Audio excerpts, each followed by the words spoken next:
देखिए, परसों जब मैंने जिया खान की डॉक्यूमेंट्री डेथ इन बॉलीवुड के बारे में पढ़ा तो अचानक मेरे ज़ख्म ताज़ा हो गए और मुझे याद आया कि कैसे साजिद खान ने अप्रैल 2005 में मेरा यौन शोषण किया था।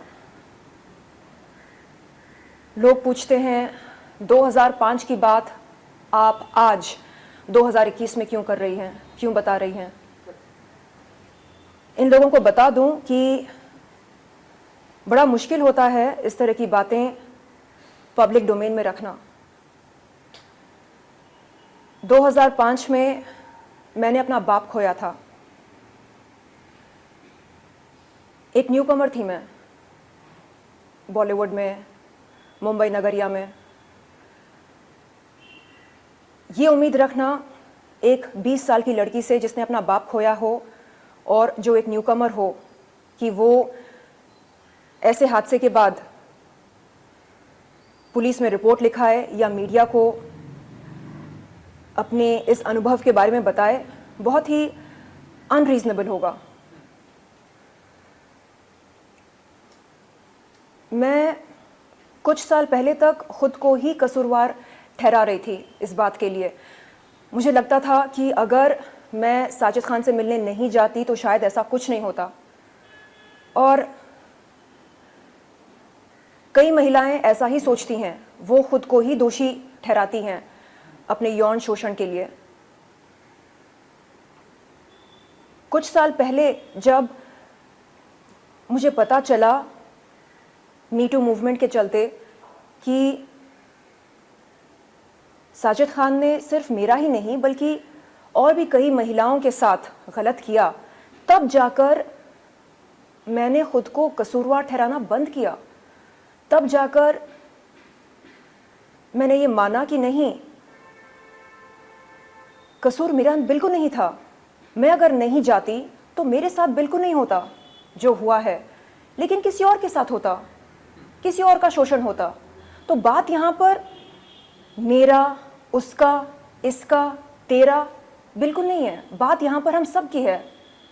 तो आज मैं आपके सामने बैठी हूँ इसलिए नहीं क्योंकि मुझे साजिद खान को सबक सिखाना है, नहीं, इसलिए क्योंकि मैं सोशल अवेयरनेस क्रिएट करना चाह रही हूँ। मैं चाहती हूँ कि आगे चलकर किसी भी महिला का शोषण ना हो बॉलीवुड में, किसी भी महिला का फायदा ना उठाया जाए, खास तौर पर उन महिलाओं का जो छोटे शहरों से आती हैं बड़े सपने लेकर। ये मेरा उद्देश्य है। नहीं, आपने आप बीती बताई ट्विटर के जरिए 2005 में उन्होंने आपको बुलाया। उसके बाद का अगर आप कुछ बताना चाहें कि कल से ही लोग बहुत ही क्यूरियस हो गए कि लोग आखिर इस तरह से क्यों करते हैं। लेकिन उसके बाद क्या हुआ 2005 में आपको उन्होंने बुलाया कि कुछ फिल्म के प्रोजेक्ट के लिए बुलाया जी, किस लिए बुलाया? 2005 मेरे लिए एक बहुत ही दर्दनाक साल रहा। मैं शायद 20 साल की थी और अचानक मेरे पापा गुजर गए। आंध्र प्रदेश के सुनामी विक्टिम्स का इलाज करते करते मैं अपने पापा की चहेती हुआ करती थी। एंड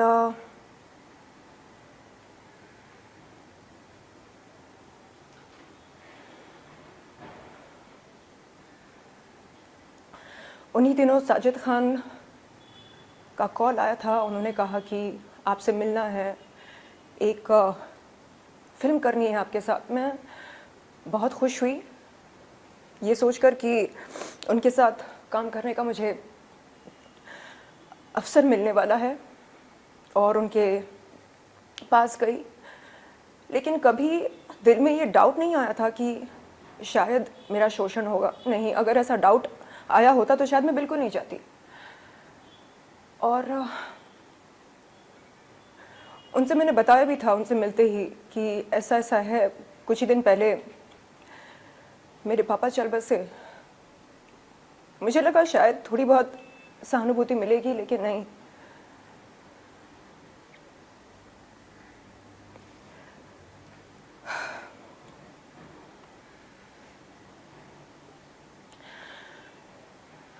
लोग कहते हैं ठीक है ना, लिंक दिखाया तो क्या बुरा किया। आप अंग प्रदर्शन करती हैं, आप सेक्स सिंबल हैं, आपके लिए बहुत आसान होता होगा किसी का लिंग अपने हाथ में पकड़ना। एडल्ट कंटेंट क्रिएटर मैं अब बनी हूँ। 2005 में मैं केवल एक महत्वाकांक्षी अभिनेत्री थी, एक एस्पायरिंग एक्ट्रेस थी। और चाहे महिला जो भी हो, एक अभिनेत्री हो या एडल्ट कंटेंट क्रिएटर हो, बाजारू औरत हो, वैश्या हो, डांसर हो, सिंगर हो, रैपर हो, आकर्षित हो या आकर्षित ना हो, माल हो या माल ना भी हो, तो किसी का कोई हक नहीं बनता कि वो अपना लिंग उसके हाथ में पकड़ा दे। ये जो माइंडसेट है लोगों की, जिसके चलते वो ये सोचते हैं कि ठीक है, चलता है, नहीं चलता है। यदि एक अभिनेत्री एक निर्देशक से मिलने जा रही है और निर्देशक फिल्म की कहानी सुनाते सुनाते अचानक अपने लिंग का प्रदर्शन करता है और अभिनेत्री से कहता है छूकर देखो ना और बताओ कैसा लगता है, तो ये मेरे ख्याल से एक्सेप्टेबल नहीं है और होना भी नहीं चाहिए। आप खुलकर बोलो कि देखिए, मुझे आपके साथ संभोग करना है, मुझे आपके साथ शारीरिक रिश्ता रखना है, संबंध बनाने हैं, मुझे अपना लिंग आपको दिखाना है, अपना लिंग स्पर्श करवाना है। खुलकर कहो ये बातें और फिर देखो इसका अंजाम क्या होगा।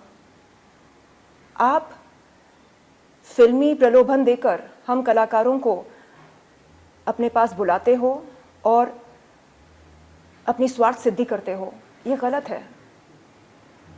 आज मैं यहाँ पर बैठी हूँ ज्ञान बांटने नहीं, प्रवचन देने नहीं, सिर्फ और सिर्फ ये बोलने के लिए कि बॉलीवुड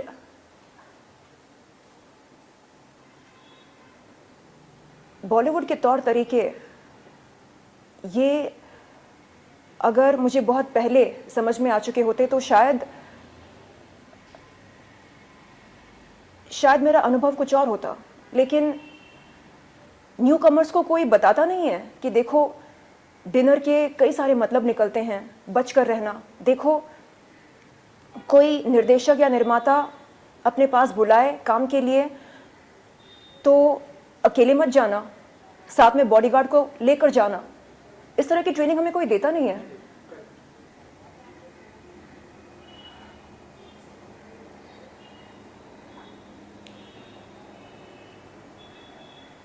आज मैं एडल्ट कंटेंट क्रिएटर बनी हूँ, इसका पूरा श्रेय मैं बॉलीवुड को देना चाहूँगी। बॉलीवुड ने मुझे एक एडल्ट कंटेंट क्रिएटर बनाया है। मैं तो यहाँ पर सिर्फ एक हीरोइन बनने आई थी। बॉलीवुड ने बताया कि हीरोइन बनने के लिए नमक का होना बहुत ज़रूरी होता है। मैं समझ नहीं पाई कि नमक एक्चुअली होता क्या है। नमक का सेवन तो हम सब करते हैं, तो फिर ये किस नमक की बात करते हैं। धीरे धीरे समझ में आया कि इन्हें एक्स फैक्टर की ज़रूरत होती है। मुझे याद है जब मैं बॉलीवुड के लीडिंग यानी मशहूर निर्देशक निर्माताओं के पास काम मांगने जाती तो वो कहते आप में वो बात नहीं है। और मैं उनसे पूछती सर कौन सी बात नहीं है, बताइए ना। नहीं, वो बात नहीं है जो सनी लियोन में है। अच्छा, ऐसी कौन सी बात है जो उनमें है और हम में नहीं है? नहीं, वो एक मशहूर पॉर्न स्टार हैं। आप कौन हो? आप तो एक मामूली एक्टर हो। अच्छा, आज मैं उन सब से पूछना चाहती हूँ कि आज आपकी क्या राय है मेरे बारे में। लो बन गई मैं आपकी अपनी देसी सनी लियोन। अब क्या कहना चाहेंगे आप?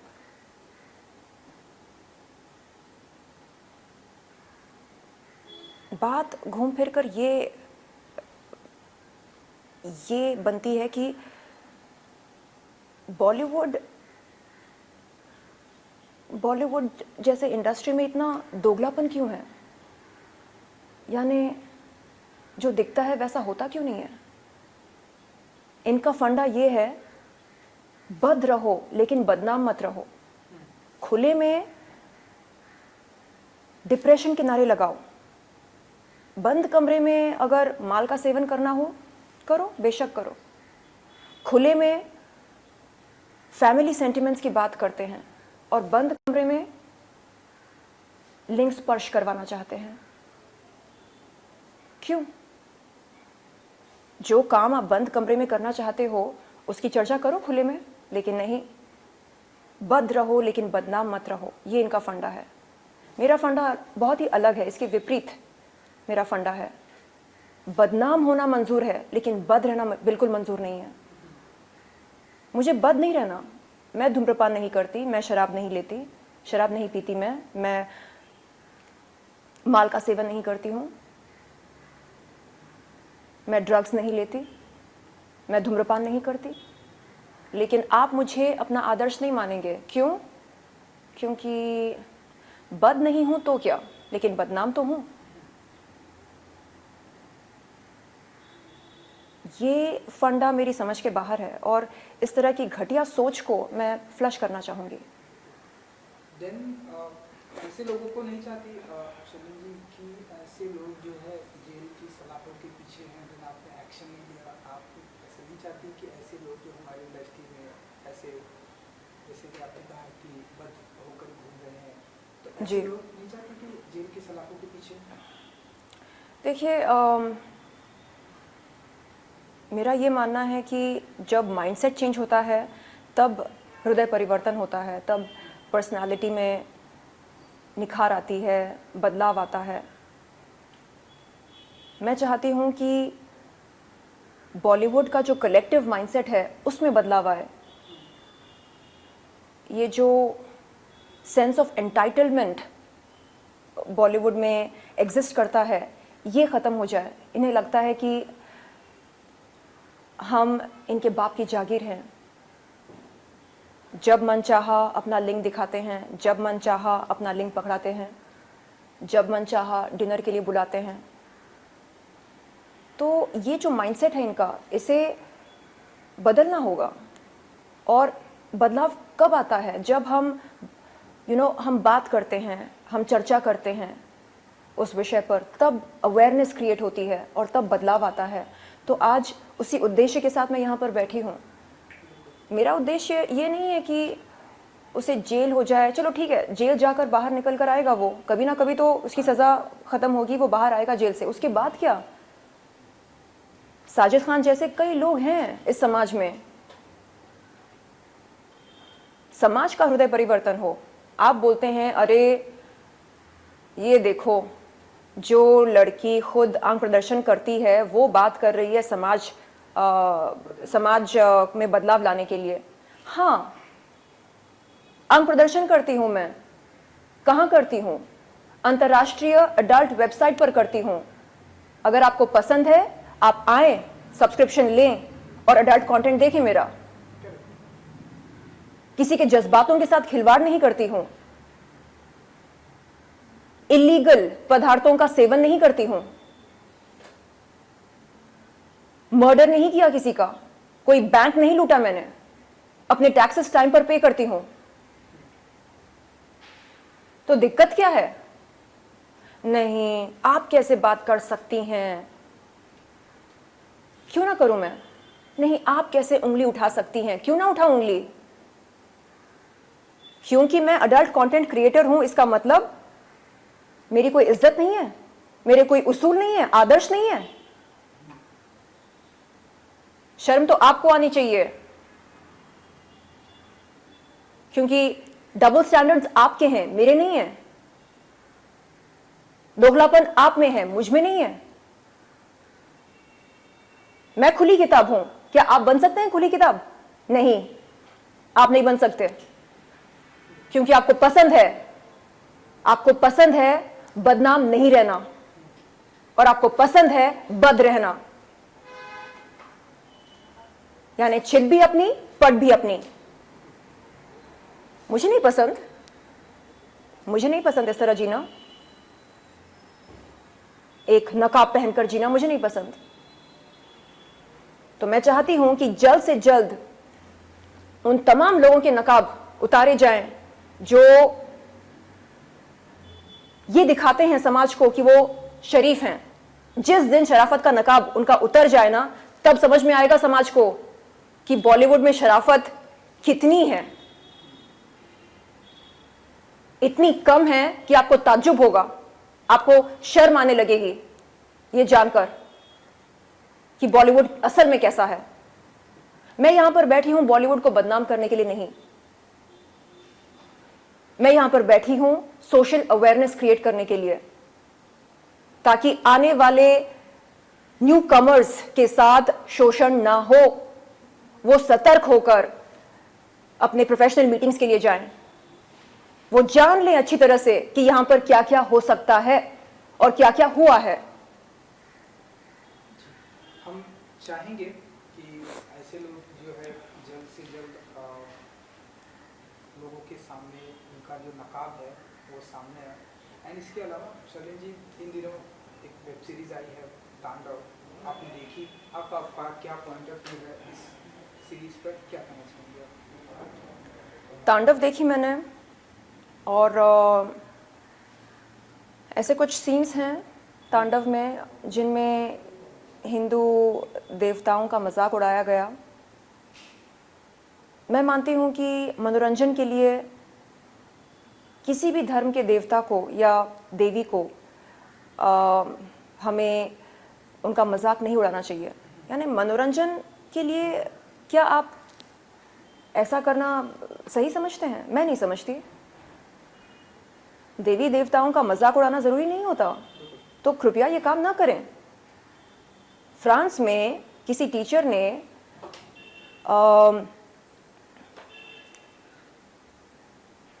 मुसलमानों के प्रॉफिट को मुसलमानों के प्रॉफिट का एक कैरिकेचर बनाकर प्रेजेंटेशन दी अपने क्लास में, तो उसका गला काट दिया गया था। आप समझ सकते हैं कि टॉलरेंस नाम की चीज ही नहीं है वहां पर। लेकिन हमारे देश में देवी देवताओं का अपमान होता है और हम चुपचाप सहते हैं। क्यों? क्योंकि हमें सिखाया जाता है कि हम सहन शक्ति जो है, अपनी सहन शक्ति को बढ़ाएं और हम जिएं और जीने दें, हमें ये सीख दी जाती है। तो क्या हमारी अच्छाई का फायदा उठाया जा रहा है? बेशक उठाया जा रहा है। और अब समय आ गया है कि हम बताएं इन लोगों को कि देखिए, अब आप हमारी अच्छाई का फायदा नहीं उठा सकते। अगर आप वार करेंगे तो हमें पलटवार करना पड़ेगा। आप हमारे सेंटिमेंट्स के साथ इस तरह खिलवाड़ नहीं कर सकते। बस इतनी सी बात है। एक मेरी तरफ से एक आखिरी सवाल कि आज अमेरिका के लिए बहुत बड़ा दिन है। जो बाइडेन 46 जी प्रेसिडेंट बनने जा रहे हैं। आप अपनी तरफ से अगर आपकी कुछ प्रतिक्रिया एंड आपकी तरफ से विश अगर आप देना चाहें। आज America, the United states of America इतिहास रचाने वाला है, और मैं बहुत खुश हूँ। सारे अमेरिकन्स के लिए मैं ढेर सारी शुभकामनाएं देती हूँ। जो बाइडेन जी को, कमाला हैरिस जी को।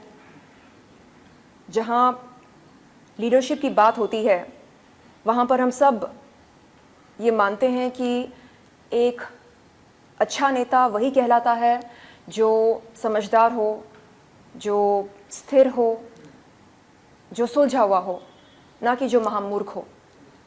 तो ये बड़े गर्व और बड़ी खुशी की बात है आज अमेरिका के लिए, जो उन्हें एक सक्षम, स्थिर और समझदार, सुलझा हुआ इंसान मिला है एक नेता के रूप में, प्रेसिडेंट के रूप में।